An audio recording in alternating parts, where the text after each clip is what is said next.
Hi guys OTT-ലൊക്കെ ഇറക്കേണ്ട പടം തിയേറ്ററിൽ ഇറക്കിയുള്ള അവസ്ഥയാണ് ബേബി ഗേൾ ഉണ്ടായത്. ആൻഡ് ലിസ്റ്റിൻ സ്റ്റീഫൻ പറഞ്ഞത് 100% ശരിയാണ്. ഇത് നിവിൻ പോളിന്റെ പടമല്ല. ഇത് നിവിൻ പോളി അല്ല ഈ പടത്തിലെ നായകൻ. നിവിൻ പോളിനെ പോലത്തെ ഒരു ആക്ടറിന്റെ പൊട്ടൻഷ്യൽ യൂസ് ചെയ്യാതെ ഒരു സൈഡ് ക്യാരക്ടർ ആക്കിയിട്ടാണ് ഈ പടത്തിൽ എടുത്തത്. ആൻഡ് ബാക്കി വരുന്ന കാസ്റ്റുകൾക്കൊക്കെ നിവിൻ പോളിനെക്കാട്ടും സ്ക്രീൻ പ്രസൻസ് ഉണ്ട്. ഞാൻ ഈ സിനിമ കാണാനുള്ള ഏറ്റവും വലിയ കാരണം first of all Nivin Pauly and ഇതിന്റെ റൈറ്റേഴ്സ് ആണ്. അൺഫോർച്ചുനേറ്റ്ലി ഫസ്റ്റ് ഫാക്ടറിനെ ഔട്ടാണ്. കാരണം നിവിൻ പോളിക്ക് ഇതിലൊരു റോളില്ല. എടുത്തു പറയണം ഇതിലെ ബാക്ക്ഗ്രൗണ്ട് സ്കോർ മറ്റാരുമല്ല നമ്മുടെ സാം.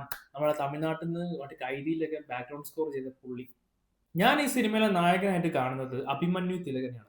ആൻഡ് പുള്ളി ഈ പടത്തിൽ ഒരു രക്ഷയില്ല. അടിപൊളി. ലിജോ മോൾ നമുക്ക് എല്ലാവർക്കും അറിയാം നല്ലൊരു നടിയാണ്. ഈ പടത്തിൽ ഒരു രക്ഷയില്ല. സൂപ്പർ. സംഗീത് പ്രതാപ് നമ്മുടെ പ്രേമലുള്ള പയ്യൻ വേറൊരു ക്യാരക്ടറാണ്. ഇതുവരെ നമ്മൾ കാണാത്ത ഒരു ക്യാരക്ടറാണ്. ഫണ്ണല്ല, ഭയങ്കര സീരിയസ് ആയ ഒരു ക്യാരക്ടറാണ്.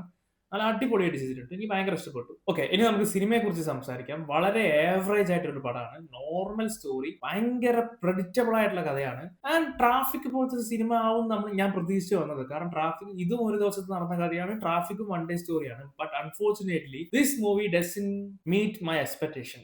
നിങ്ങൾ ഈ സിനിമ കണ്ടതാണെങ്കിൽ നിങ്ങളുടെ വിലയേറെ അഭിപ്രായം താഴെ കമന്റ് ചെയ്യുക. ആൻഡ് ഇതുപോലത്തെ സിനിമ റിലേറ്റഡ് വീഡിയോസ് കാണാൻ എന്നെ ഫോളോ ചെയ്യുക. അടുത്ത വീഡിയോ കാണാൻ എല്ലാവർക്കും